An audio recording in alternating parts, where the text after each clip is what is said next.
Hello my dear students, welcome to Eshwari channel. This is your Eshwari ma'am. Students, in this video we are going to learn tricks to find SN1 and SN2 reactions from chapter Haloalkanes and Haloarenes. Students, see if a question is given like this. So see here, this is the question. So here you can see a reactant. If it is treated with a product like this, what is treated with a reagent like this, what is the product obtained? Whether this reactant undergoes SN1 reaction or SN2 reaction. So how to find out this? To find this, I have a super trick for you. That is, what you should do is, so this is alkyl halide. Alkyl halide is R is attached to halogen. X is called as halogen.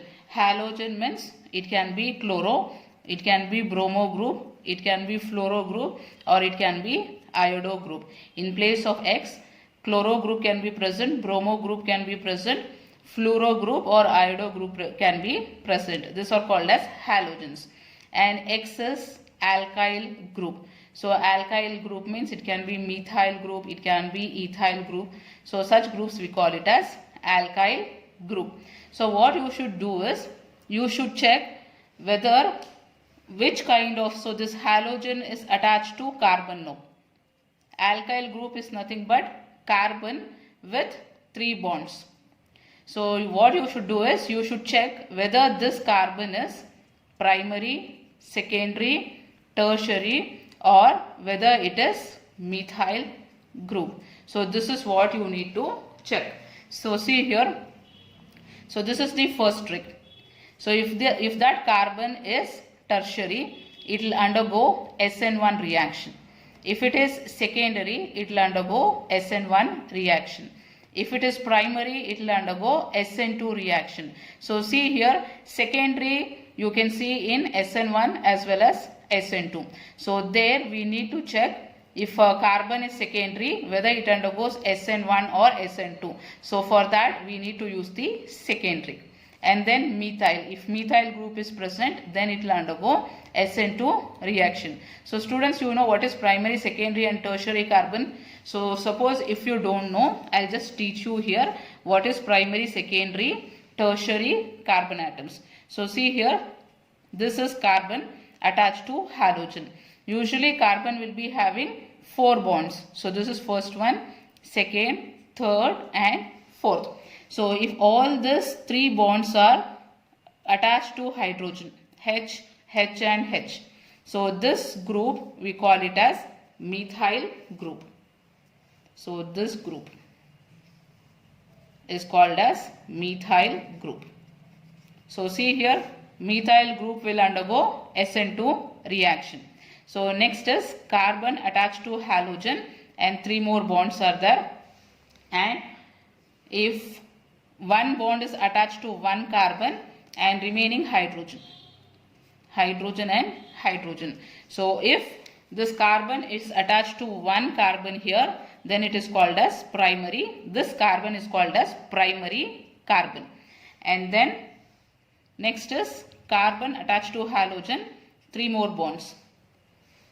And if it is attached to 2 carbon atom and 1 hydrogen.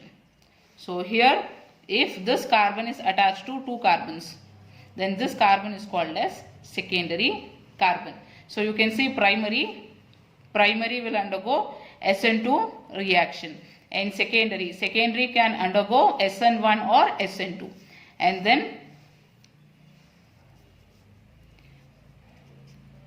carbon attached to halogen, 3 bonds, and all these 3 bonds are connected to carbon atoms. So if it is connected to 3 carbon atom, then this carbon is called as tertiary carbon. So methyl, primary, secondary, tertiary. So here I have given primary, secondary, methyl will undergo SN2, tertiary and secondary will go SN1 reaction. So if it is secondary, then we need to check for the nucleophile which is attacking the reactant. So if it is weak nucleophile is used, it will be SN1 reaction. So weak nucleophile example is alcohol and water. Second is strong nucleophile. If it is strong nucleophile, then it will be SN2 reaction. Example for strong nucleophile is CN minus, MEO minus, MES minus, SH minus. So these are the strong nucleophiles. So now let us take few examples and use this trick to find whether it will undergo SN1 or SN2 reactions. So see, this is the first example. So first trick, what you should do, you should check whether the carbon is primary, secondary, tertiary or methyl. So this is the carbon. So this carbon is attached to 2 carbon, so this will be secondary. So if it is secondary, it can be SN1 or SN2. Then what you should do, go for the secondary. That is, see the nucleophile which is used. Here the nucleophile is MEOH. MEOH is nothing but methyl alcohol it is. So alcohol is a weak nucleophile. So this is a weak nucleophile. So if it is weak nucleophile, then it is SN1 reaction. So this is SN1 reaction, first one. So now let us go for the second example. So here this is the reactant. So here you see this is the carbon. So carbon is attached to 3 carbon atoms. So this will be tertiary. So tertiary means it will be SN1 reaction. So directly you can write here SN1. No need to check for the nucleophile. Directly we can write SN1 reaction. Next example. So here what we need to check first? You should check carbon atom. What type of carbon atom is this? So this carbon is attached to 1 carbon and 2 carbon. So 2 carbon means it will be secondary. So secondary means we should check for the secondary. That is what type of nucleophile it is. So here you can see MES minus. So here you see MES minus. It is a strong nucleophile. It will undergo SN2 reaction. So this is strong nucleophile. So this is SN2 reaction. Next example. So here what we need to check again, check this carbon atom. So here 1 carbon, 2 carbon, secondary. So secondary means again we should check the secondary, whether there is weak nucleophile or strong nucleophile. So see here CN minus. So CN minus is strong nucleophile. So it will undergo SN2 reaction.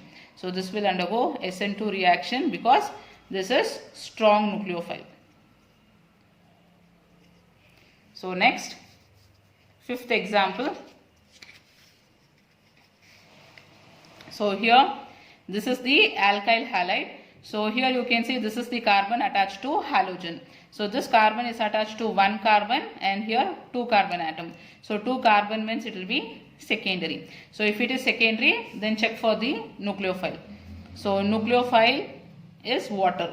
So water is weak nucleophile. So weak nucleophile will undergo SN1 reaction. So water is weak nucleophile. Therefore, this will undergo SN1 reaction. So now next example. So this is the alkyl halide. So what you should do first, you should check trick number 1, what type of carbon atom it is. If it is secondary, then you should go for the trick number 2, whether strong nucleophile is present or weak nucleophile is present. So according to this we can decide whether it is SN1 or SN2 reaction. So students, I want you to try 6th example and write in the comment box your answer. So whether this will undergo SN1 reaction or SN2 reaction. Students, did you like this trick? So write your answer in the comment box. I am eagerly waiting for your answers to see whether you are getting correct or not. So hope you will try this question. Have a nice day, students. I'll meet you in the next video. Bye-bye.